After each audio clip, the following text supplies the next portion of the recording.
And in an associative economy, he would build homes. He would be a person who wants to build homes.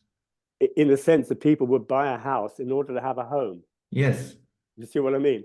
Not, Yes. you know, because I could point you to someone around here. There's a bed and breakfast I stayed in once. And the house has been in the same generation for 400 years. They have no concept of selling their house. They have no concept. They know how valuable their house is, how, lots of people pay them tons of money for this house. But why would they? The value to them, it's been their home for generations, is higher than how much ever money you can throw at them, right? Even if it's falling apart, they still, and so you have to come back, you would come back to this world that this turning houses into assets in play is something which would not happen in an associative economy. How you untangle this is a huge question, but it's not so difficult because people have to learn that where my wife and I live, the guy who's doing the real estate development, he also bought the old part of town where I live in. He bought back 75% of the town. He owns 90 buildings. And he put, this is a very important example, he put those in a foundation, which he set up. But when you put money in a foundation, it's not your money anymore. You still have rights on what goes on, but it's not yours. So he's alienated himself from all this capital. With this capital, he rebuilt 75% of this part of town, the old part of town, and that very expensively because it was in such a mess. And then he created another foundation, and having rebuilt all these houses in the one foundation at huge expense, he's transferred the right to use these buildings to another foundation for 200 years for nothing. So he has tanked the asset in the first foundation because there's no rental income from this. So how are you going to value the building, right? So he's very consciously tanked the value of those buildings. I know that he owns half the town. So his game is, it's like you scrunch something that smells nice under the supermarket entrance mat, and it's available at the back, but you've got to get out past the sugar and all. I know he's playing this sort of game of a lost leader, right? I know he's doing that, but in itself, he put huge amounts of money, rebuilt the town, this part of town, and then he's leased all those buildings for nothing for 150 years or 200 years. He just changed it to 200, I think, on condition that all those houses, apartments, studios, and shops will be occupied by creative people. That's the condition where they get zero rent. And so it's a very interesting example. In financial terms, he's completely tanked the value of his asset. He cannot get that money back because it's in a charity. So when people say, yeah, he's just doing it for the next 10 years, no way. He's said goodbye to that money in this sense.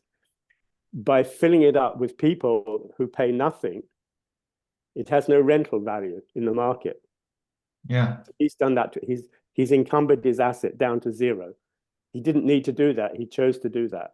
And so when you come into this kind of world, you can see you don't have to, in this case, he's not working the market. In other cases, he definitely is. But in this case, he's going against the market or going against this assumption because he said to himself, the only way this town, which died because it lost all its industries and we had a tunnel built, so there's no ferry anymore, and there's reasons why the town ran out of economy. He said the only way this economy will be rebuilt in this town is if I create a special area for creative people. Yeah. Not only because of them, because there's a lot of money in the experiential economy. People want to come and look at artists painting pictures, or I'm not joking, the experiential economy, the economy people want from their estranged position in life. They will come and pay money to sit in a hotel on our farm and look at cows. As long as the cows don't moo or make a smell or have any flies around them, they're happy. Right? So this they will pay because they're trying to get a soul experience, which they've denied themselves by modern life. So he's aware that the experiential economy is as real as a real economy, and you can quantify it and you can actually put a number to it. So I give that example because I know from direct experience of my own, and in this case, how we don't have to make this assumption we can work directly against this assumption that that land doesn't have to go up and up in value. And I could give you many other examples I know where people say, I get this is, they don't say it as consciously as I'm claiming, but they somehow know that the property market based on this, it actually looks like this. It's just a roller coaster. And the only way to manage a roller coaster like this is to use your own portfolio to have a stable set of, to have a quietly growing income stream while the rest of the world is doing this. And this I can give you several examples of.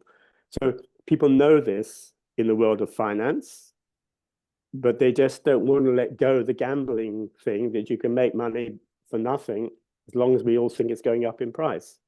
But this guy you're describing here, would you say it has an element of gift in it because it's not going to prove profitable for him, or it's just more stable and long distance, but it will? How does he see it?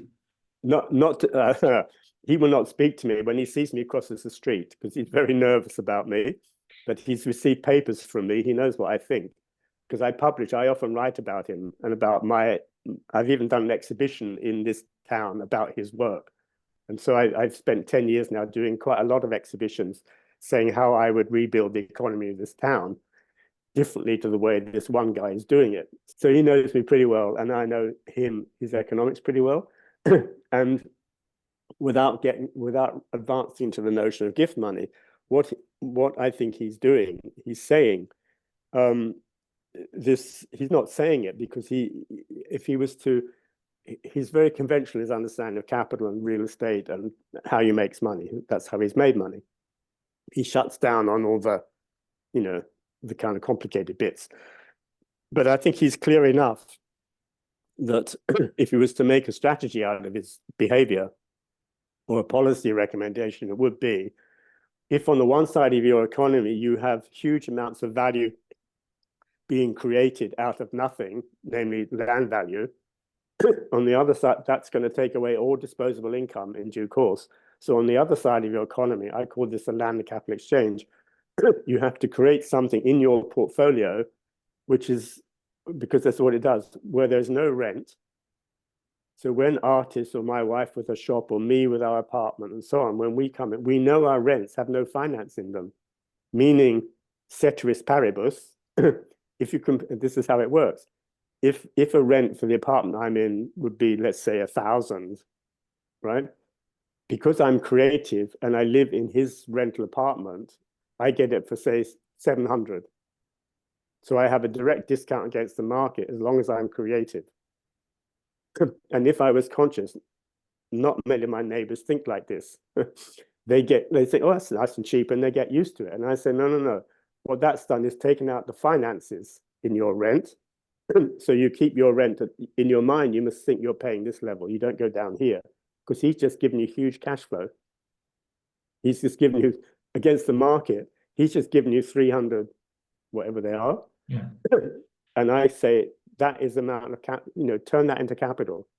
Leave your rent at 1,000 in your mind, right? Mm-hmm. And imagine you put it on the mantelpiece, 1,000 a month. Put it on your shelf somewhere. And then give away 700 to your rent. And with this 300, do not spend it, right? Yeah. Use that to invest in whatever it is you're doing, because that's what he's done. He hasn't given you disposable income, strictly speaking. Well, you might think he has, right? But what he's really done, he's provided you a form of capital with which you can undertake your business. Nobody thinks like this in my street, but that's very clearly and I don't think he thinks like this directly. But it's clearly economically, that is what he's done. So whenever anyone discounts your rent, they've given you, you can do it in balance sheet terms. They've increased your own capital and you haven't had to pay a penny for it. Yeah. So it's really important to see that as capital and not as income. And I'm not using the word gift or anything because that just muddles the story. Yeah. I'm being very precise. Yeah. So coming back to him, he sees it as a bypass, kind of generalized profit. I mean, it's as money. It's not like he's directly earning something from it. my image, we've never spoken because he doesn't know what to do with me, but my image is very clear.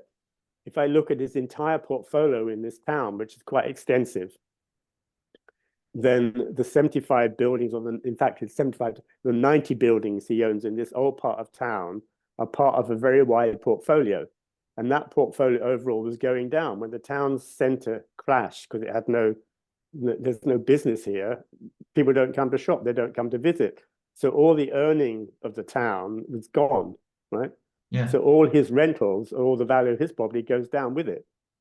So his problem was, I think, has to be, how do I get the town alive again so that the rentals of my portfolio go up? Well, if I have to lose on some of them, I'm not bothered because I'm going to get it elsewhere in my economy.